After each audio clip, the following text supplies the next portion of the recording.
Dhaka's rivers are the lifeblood of the city. But today, they are choking on waste, chemicals, and pollution. Is there a way to turn back the tide? Social media is abuzz with opinions. Some say we need stricter regulations on factories. Others argue that true change requires everyone to play a part. To help us understand the science behind river pollution and what can be done, we turn to civil engineering expert Dr. Mujibur Rahman from United International University. দোষ আসলে আমাদের সবার। তো ঢাকা শহরটা মানে একটা বিভিন্ন ধরনের জলরাশিতে ঘেরা একটা শহর। এরকম শহর আসলে খুব বেশি একটা দেখা যায় না পৃথিবীতে। তো যাই হোক, দূষণের যে মূল কারণগুলো সেটাতে যদি ফিরে আসি, একটা হচ্ছে ঢাকা শহর অপরিকল্পিতভাবে বেড়ে উঠেছে, কিন্তু সেই বেড়ে ওঠার সঙ্গে সঙ্গে ঢাকা শহরের স্যানিটেশন বা সুয়ারেজ ব্যবস্থা সেইভাবে গড়ে ওঠেনি আর কি। আরও একটা বড় কারণ হচ্ছে শিল্প বর্জ্য। ঢাকা শহরের চারপাশে বহু এলাকা আছে যেখানে শিল্প কারখানার এক একটা করে ক্লাস্টার তৈরি হয়েছে আর কি।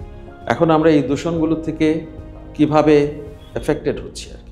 প্রথমে যদি নদীগুলোর কথা বলি, ঢাকা শহরের চারপাশের যে নদীগুলো, সেই নদীগুলোর আসলে এই দূষণের কারণে নদীগুলোর যে একটা ইকোসিস্টেম থাকার কথা আর কি, সেইটা আসলে নাই, সেটা পুরোপুরি ড্যামেজড হয়ে গেছে আর কি।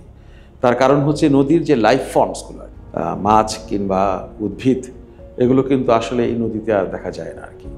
তো সুতরাং এইটাই একটা ইন্ডিকেটর যে নদীগুলো মারাত্মকভাবে দূষিত আর কি।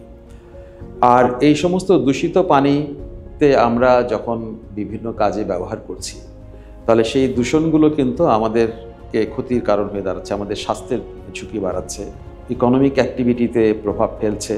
সুতরাং আপনি সামগ্রিকভাবে হিসাব করলে দেখবেন যে ঢাকা শহরের চারপাশের নদী বা জলাশয়গুলো দূষণের কারণে এটার একটা বড় ধরনের ইকোনমিক লস হচ্ছে, এটা হিসাব করলেই পাওয়া যাবে।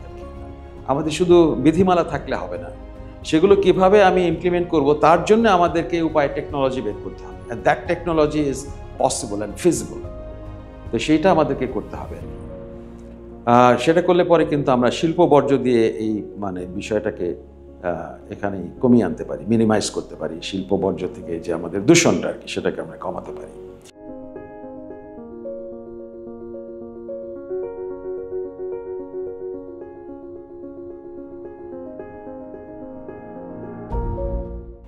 এটার একমাত্র সমাধান হচ্ছে ঢাকা শহরের স্যানিটেশন ব্যবস্থার উন্নয়ন।